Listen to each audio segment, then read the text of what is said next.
જેતપુરમાં ગૌરક્ષકો દ્વારા ગૌમાતાને રાષ્ટ્રમાતા તરીકે જાહેર કરવાની માંગ સાથે આજે જેતપુર બંધનું એલાનના કાર્યકર અંતર્ગત ગૌરક્ષકોના ટોળા બજાર બંધ કરાવવા શાંતિથી નીકળેલ, પરંતુ શહેર બંધને સંપૂર્ણ સફળતા ન મળતા આજે સવારે શહેરના તેનવતી ચોક ખાતે ગૌરક્ષકો એકઠા થઈ બજારો બંધ કરાવવા માટે નીકળતા પોલીસ ટોળાને રોકી બીભત્સ ગાળો આપી ગૌરક્ષકોના હાથમાં રહેલ જય દ્વારિકાધીશ લખેલ ભગવા ઝંડીઓ ગૌસેવકોના હાથમાંથી આંચકી લીધેલ હતી। જેતપુરમાં ગૌરક્ષકો દ્વારા ગૌમાતાને રાષ્ટ્રમાતા તરીકે જાહેર કરવાની માંગ સાથે આજે જેતપુર બંધનું એલાનના કાર્યકર અંતર્ગત ગૌરક્ષકોના ટોળા બજાર બંધ કરાવવા માટે નીકળેલ, પરંતુ શહેર બંધને સંપૂર્ણ સફળતા ન મળતા આજે સવારે શહેરના તેનબત્તી ચોક ખાતે ગૌરક્ષકો એકઠા થઈ બજારો બંધ કરાવવા માટે નીકળતા પોલીસ ટોળાને રોકી બીભત્સ ગાળો આપી ગૌરક્ષકોના હાથમાં રહેલ જય દ્વારિકાધીશ લખેલ ભગવા ઝંડીઓ ગૌસેવકોના હાથમાંથી આંચકી લીધેલ હતી। ઉપરાંત આટલેથી પોલીસ ન અટકતા શહેરના દૂરના વિસ્તારોમાં બાઇક લઈને બંધની અપીલ કરવા માટે ગયેલ ગૌસેવકોના બાઇક પણ જપ્ત કરી લેતા ગૌસેવકોમાં પોલીસ સામે રોષ ફાટી નીકળ્યો હતો અને ગૌરક્ષકો દ્વારા પોલીસ ગાય માતાના હત્યારાઓ પાસેથી હપ્તા ખાય છે અને ગાય માતાનું રક્ષણ કરવાને બદલે ગાય માતાના રક્ષણ કરવાની માંગણી કરનારાઓ ઉપર અત્યાચાર કરતી હોવાના આક્ષેપો કર્યા હતા।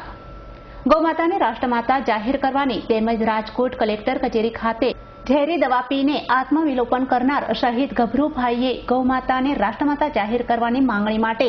આત્મવિલોપન કરવાની સરકારી તંત્રને અગાઉ જાણ કરી હોવા છતાં સરકારી તંત્રએ ગૌરક્ષકોને બચાવવા માટે કોઈ પગલાં ન ભરતા આ બેજવાબદાર સરકારી તંત્ર સામે કડક પગલાં ભરવાની માંગણી કરી હતી।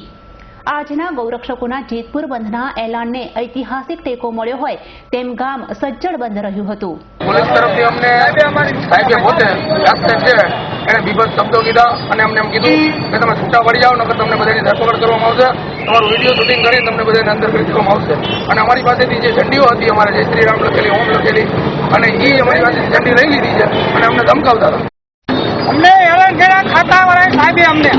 અમારી ચોરકારોની સજા લઈ લીધી, અમે કાંઈ નુકસાન કરી નથી તો અમને ક્યાં બાબતમાં એને હેરાન કર્યા? અમે નથી ગાય બેઠતી હતી, નથી કાંઈ નુકસાન કર્યું, અમને હુકમમાં અમને હેરાન કર્યા, અમને દાડા દીધા, અમને માર્યા જેમ તો અમારા માણસોને કેમ એને પકડી દીધા હતા? અમને અત્યારે 10-11 છે, બહાર જવું થઈ ગયું, અમને ક્યાંય નુકસાન નથી, અમારી ક્યાંય વાંક નથી અમારો,